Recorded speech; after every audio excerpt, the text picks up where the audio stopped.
Good morning or good afternoon to everyone, wherever you are in the world. This is Edward James Tagg, and I'm in Auckland, in New Zealand, and I'm going to be talking about the Singer adjustable hemming foot. Now, I'm really a beginner, but I think I've improved some of the methods of usage, and this was my first attempt earlier, which I shall show you. There was a failed attempt, but my first attempt was perfect, well, virtually perfect. I rolled that or hemmed that at 1/2 inch.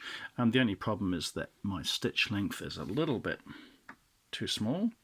And the other observation that I made was that there were some teeth marks. So those were the two things that I was fixing. Wonder if you can, yeah, you can see those teeth marks just there, just right there. See those teeth marks? And they're from my feed dogs. So the two changes that I've made is I've lowered my stitch length to around 7 or 8 stitches per inch, and I've decreased the presser foot. It's on the top, so right up here you can't see where my finger's pointing, but you just unscrew it and you decrease. That's what I did. So anyway, this is the foot. Let me explain to you how it works. It's a funny little doohickey. You undo the screw here. It won't fall out because it's locked, and it slides back and forth like that. Now, if you slide it all the way to the right, it'll go into that little nook just in here, and it'll swing all the way out to here. And if you wanted to do a super large hem from here to here, I use my trusty little pointer.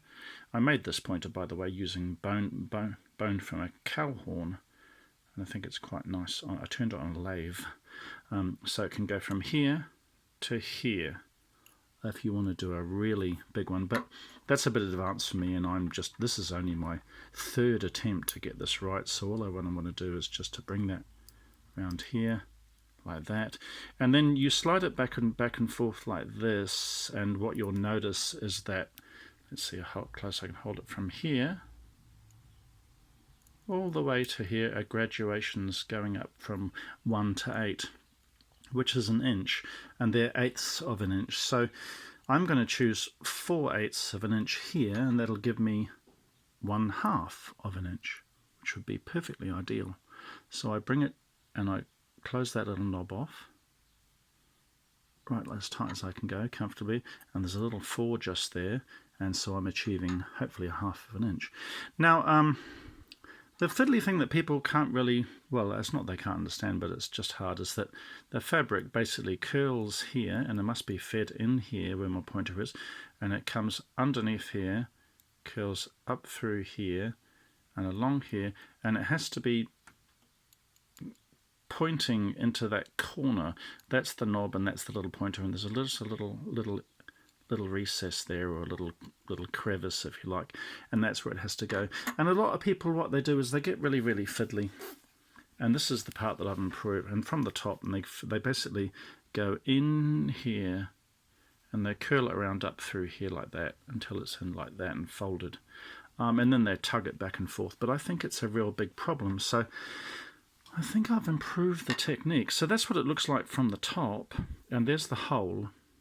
And the first thing you do is you shove the top cotton through that hole. That's the first thing you do.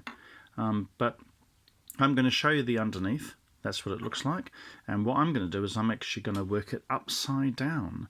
And this is the key. The key point is right here.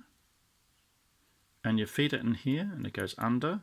And this is the little notch, and that's the hook. And that's where you have to achieve those 2 points. And I do everything from underneath because it's really easy. So the first thing you do is you get your trusty sharpest small scissors you've got, and you snip it off. And why do you do that? It's because whenever you're poking a piece of cotton thread through anything, you want it to go through first time. So some people actually feed it in with tweezers, but I'm just going to use my hands. So you feed it through that hole, and if you're lucky like that, you get it right first time.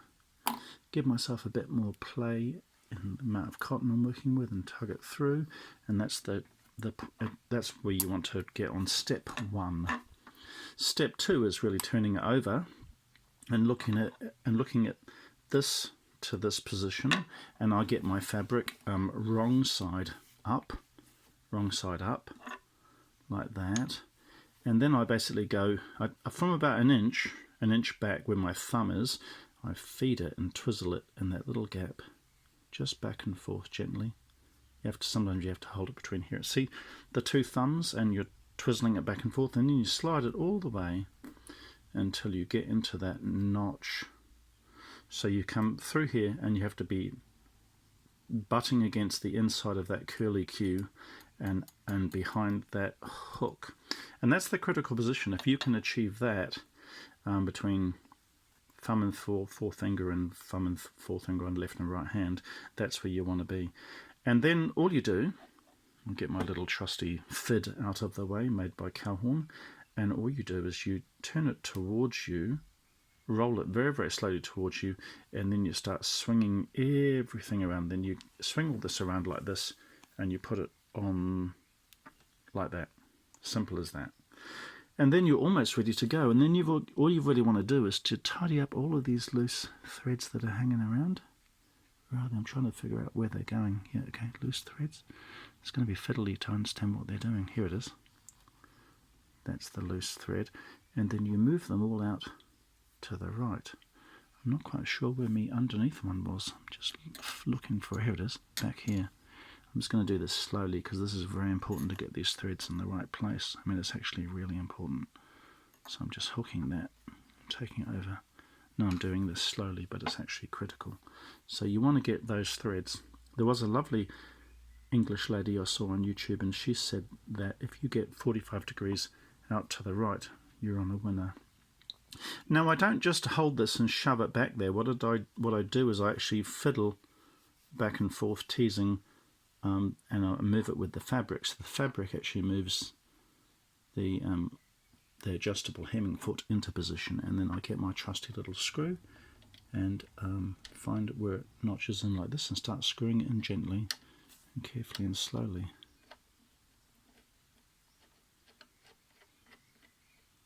Like that. And I use my trusty little screwdriver and I tighten it up, but not too tight, just a little bit. And so that's the position you want to be in. You want to be in that position, and then you keep this folded from back here, and that's kind of the position. Now this is the critical important part, is you want to grab that, see where I am right here, you want to grab that corner, because what happens sometimes is this little corner right back here starts moving over to the right. It sort of starts wanting to come undone, and then you you test this back and forth to see how you're going. And then you keep trying to see how there's a gap now between here and here. You've got to keep that right up against that crevice as you try back and forth. And then you bring it back, starting to curl it already, so it's already trying to do it into that position, and it's still wanting to come undone. There it is. That's the ideal position. And I'm like about 1/4 of an inch or 5 mil away from the edge. I don't want to risk going all the way to the edge because I do have a seam allowance when I'm making my pillowcases. This is just a scrap of lovely floral flannelette, or whatever you want to call it, for my ideal pillowcases. So this is kind of the ideal position, like that. When you're kind of happy with it, you lower your presser foot like this. You've got I've released some of my presser foot pressure, and I've got about 7 or 8 stitches per inch, and I'm advancing the needle down by hand, seeing how it goes, and then if I start going really slowly, I might be onto a winner. I like always start slow. So let's see how we go. I'll get my fingers out of the way so you can see. It's actually working perfectly. It didn't start perfectly. The first inch is a bit wobbly. That sometimes happens. It's a lot of practice doing this. And just do some more folding back here. I tend to like to go slow. I tend to like to check my folding and my feeding like this. Just check that distance.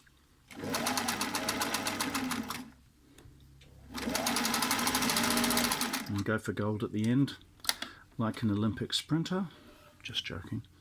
And then snip it off. Here's my snipper. There you go. And let's have a look at the result. Now you don't know, I mean, this is one of the hardest feet to use. That's not bad. I mean, you have to sort of smooth it out with your fingers. That's virtually perfect though. Let's get the camera focusing. That's not bad. And some people have bad luck where it actually, in some positions in the middle, it might start undoing. And the reason they have that problem is that as they're feeding it through, they just get a bit relaxed, with their eyes. But as long you can't have a gap. If you're in here and that where the fabric's curled around here, and if you've hit that position, you're perfect. If you've kind of really jammed up there and you've got almost a little bit, pushing extra, that's fine too. And sometimes I actually see a kind of this creasing. There's actually a creasing. It's doing like a double folding, but it never actually puckers and goes in. Even if you get this double fold, you can iron all that out. See, there's like a fold line here. It's almost like where you've got too much going in. But if you underestimate and you've got a gap there and you're not really butting against that crevice, that's when you're going to get that nightmare where an inch in the middle, it's just relieved and you're not hemming anything, you're just hemming thin air. But I think that's a pretty good result. And I'm going to get my trusty Philips steam iron. It's actually an amazing iron I got recently, and it's has a big tank, a reservoir, and it pumps out steam like there's no tomorrow. And that's pretty perfect for a rolled hem, even if I say so myself. The stitch length is nice. There's no teeth marks from the feed dogs hurting it. The distance is perfect. It just needs a steam iron, and that's going to be the beginning of my new pillowcase project. Now, by all means, make sure you understand that I am no expert. I dabble with sewing machines. I own 73 sewing machines, and I restore them as a hobby, and I do a little bit of sewing and a tiny bit of reverse engineering of Savile Row suits, with some hand stitching and some hand tailoring, making waistcoats and trousers.